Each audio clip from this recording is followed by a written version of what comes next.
Well, it's a comfortable start, but it turns into a windy and even wet for some finish. It's meteorologist Joe Martucci here.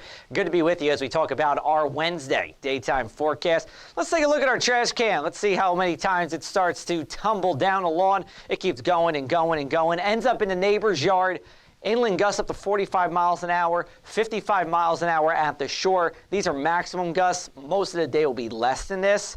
I can't completely rule out a power outage or wind damage, but I do believe that would be few and far between for the day. This cold front's going to make it all happen here. This is 7 a.m. on Wednesday. Cold front to our west. We're going to have a pretty comfortable morning out there, but the cold front nears us as we get towards midday, and here comes a couple of rain showers that will pass through from about 2 p.m. until 8 p.m. here.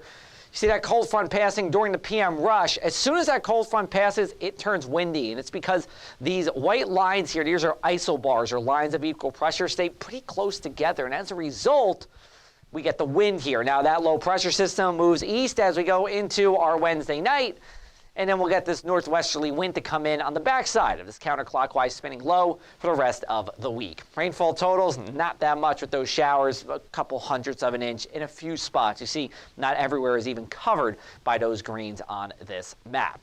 We also have the risk for the spread of wildfires today. Yes, there are some rain showers, but it's not really going to do much to dry the ground. And humidity still is on the lower side, especially during the morning and midday here. We'll go with the high risk for the spread of wildfire driven by this very dry ground we have in the pinelands. It only takes a spark from your car or an unput out cigarette to cause issues with wildfires, to develop the wildfires and then spread as we go into the afternoon. So make sure you're careful about where you are burning today and limit it at all costs. Let's take a look at our numbers here for your Wednesday. High temperatures in the mid to upper 50s, 10 degrees warmer than where we were on Tuesday. Your Wednesday night will drop down to at or below freezing across the region here. Freezes, not unusual during mid-March, even at the coast. Winds kicking up out of the northwest, 15 to 20 miles an hour. Now, we take a look at our Thursday and Friday. We're chilly here. Temperatures 5 to 12 degrees below average. 43 in Surf City, 46 in Toms River, 46 in Hamilton as we get a reinforcing shot of Canadian cold air. And as we go into Friday, temperatures about the same as well.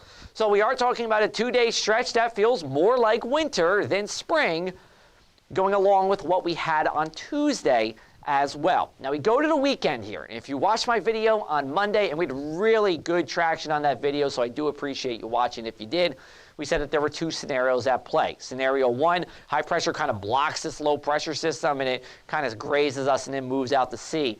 That's not really the favorite scenario at this time. More than likely, this high pressure system moves enough to the east where this low pressure system moves through New Jersey and into New England. For us, it's heavy rain with wind and coastal flooding.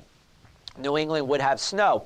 We still have a lot of time between now and then. I'll have a new update for you during the afternoon hours, talking to you more in depth about what we can expect here. And the trends have been towards a longer lasting storm. It's not super impactful at any point, but it's kind of this Energizer bunny storm where it keeps going and going and going.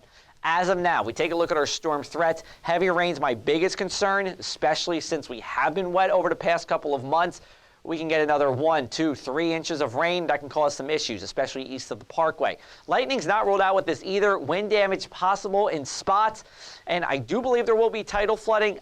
I also do believe it should stay in the minor or nuisance stage, so that is some good news.